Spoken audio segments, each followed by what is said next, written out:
2025-2026 অর্থবছরে উফশী রূপা আমন ধানের আবাদ ও উৎপাদন বৃদ্ধির লক্ষ্যে ময়মনসিংহের ত্রিশাল উপজেলায় 3,300 ক্ষুদ্র ও প্রান্তিক কৃষকদের মাঝে বিনামূল্যে ধানের বীজ ও রাসায়নিক সার বিতরণ করা হয়েছে।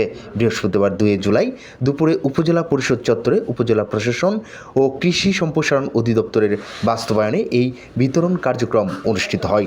কর্মসূচির আওতায় উপজেলার 12টি ইউনিয়ন ও একটি পৌরসভার 3,300 কৃষকদের প্রত্যেকের 5 কেজি উফশী রূপা আমন ধানের বীজ এবং 2 ধরনের মোট 20 কেজি রাসায়নিক সার প্রদান করা হয়।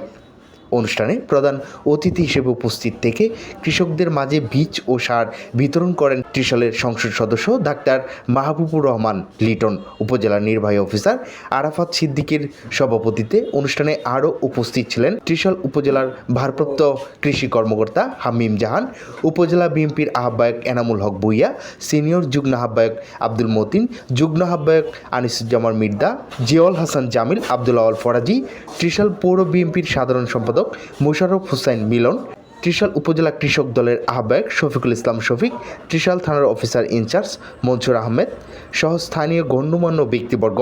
অনুষ্ঠানে বক্তারা বলেন, কৃষকদের উৎপাদন ব্যয় বৃদ্ধি কমানো এবং রূপা আমনের আবাদ বৃদ্ধি করে খাদ্য উৎপাদন নিশ্চিত করার লক্ষ্যে সরকারের এই ধরনের প্রণোদনা কর্মসূচি গুরুত্বপূর্ণ ভূমিকা রাখবে।